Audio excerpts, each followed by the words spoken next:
আমি আমার ক্ষুদ্র জীবনে অভিজ্ঞতা থেকে দেখেছি ছেড়ে দেওয়ার মধ্যে সুখ আছে আর কি। মনে করেন কেউ আপনি গালি দিয়েছে, তো আপনি অনেস্ট, আপনি সৎ এবং আপনি কোনো অন্যায় করেননি, আপনি মাজলুম, তারপরেও আল্লাহর সন্তুষ্টির জন্য ছেড়ে দিলে, আচ্ছা ছাক কিছু দিচ্ছে বা ওকে কিছু বললাম না, ছেড়ে দিন। এই ছেড়ে দেওয়ার মধ্যে যে এত সুখ, এটা আপনি বুঝতে পারবেন না। এই সুখটা উপলব্ধি করেছেন স্বয়ং রাসূল সাল্লাল্লাহু আলাইহি ওয়াসাল্লাম। মক্কা বিজয় দিন ওই যে বহু মানুষ এসে কি বলেছিল, ভয়ে কাঁপছে যে রাসূল সাল্লাল্লাহু আলাইহি ওয়াসাল্লাম তাদেরকে আবার মৃত্যুদণ্ড দেন কিনা, আছে না?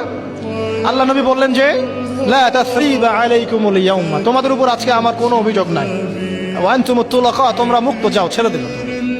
এটা শান্তি।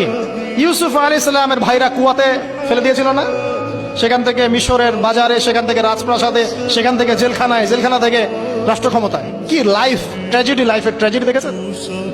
এখন ইউসুফ আলাইহিস সালাম যখন শেষে ভাইদেরকে চিনলেন, তিনি কি ভাইদের প্রতি প্রতিশোধ নিয়েছেন? বলেছেন যাও, মাফ করে দিলাম, ছেড়ে। এটাই শান্তি। আল্লাহর জন্য ত্যাগের মহিমার মধ্যে শান্তি আছে। আল্লাহ পাক আমাদেরকে ত্যাগ করার তৌফিক দান। তাই বলে সব জায়গায় আবার ত্যাগ করা যাবে না, এটাও মাথায় রাখতে হবে। বুঝতে পারছেন না কথা বলে? মনে করেন যে আপনার পরিবারে আপনার বোনকে কেউ টিস করেছে, নাউজুবিল্লাহ, ছেড়ে দিব? যা বাবা তুই টিস করেছিস, যা দিলাম, ছেড়ে। এরকম মনে করেন যে কারো সমাজের মধ্যে কাউকে ধর্ষণ করা হচ্ছে, নাউজুবিল্লাহ, আমরা বলবো যে যাক মানবতা দেখালাম, ছেড়ে দিলাম, ইসলাম তো মানবতা ধর্ম, যাও ছেড়ে দিলাম, বললে হবে? সব জায়গায় ইসলাম মানবতা শেখায় নাই, কারণ কোন কোন জায়গায় মানবতা না শেখানোটাই ফরজ। একজন চোরের উপর আপনি কি মানবতা দেখাবেন? একজন ধর্ষকের উপর আপনি কি মানবতা দেখাবেন যে আরো ধর্ষণ কর বাবা, যা, উৎসাহ দিবেন? একজন খুনি, আপনি কি তাকে মানবতা দেখাবেন না ফাঁসি দিবেন?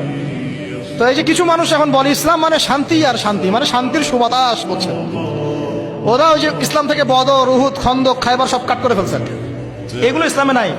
ইসলামে শুধু আছে সালাম, সালাম, আফসুস সালাম, খালি সালাম দিবা আর তোমরা কি করবো, খাবার খাওয়াবা, ব্যাস। আর ইসলামে যে আরো বড় বড় বিধানগুলো আছে, এগুলো পাশ কাটিয়ে এড়িয়ে যাবে। ইসলাম তো শান্তির ধর্ম। আরে বাবা, শান্তি মানে কি? শান্তি মানে আল্লাহর বিধানগুলো মেনে নিয়ে আল্লাহর সামনে আত্মসমর্পণের মধ্য দিয়ে শান্তি অর্জন করা। এই হলো ইসলামের ডেফিনেশন। আল্লাহ পাক আমাদেরকে পূর্ণাঙ্গতা বোঝা তৌফিক দান করুন, আমিন। হ্যাঁ, যেটা বলছিলাম প্রিয় ভাইরা, অন্যের কষ্ট উপলব্ধি করে আমরা সারা বছর অন্যের স্বার্থকে অগ্রাধিকার দিব। যদি আমাদেরকে কেউ কষ্টও দেয়, আল্লাহর ওয়াস্তে মাফ করে দিবেন, তবে যেখানে মাফের কোনো সুযোগ নাই সেখানে মাফ করতে চান। আল্লাহ পাক বোঝার তৌফিক দান।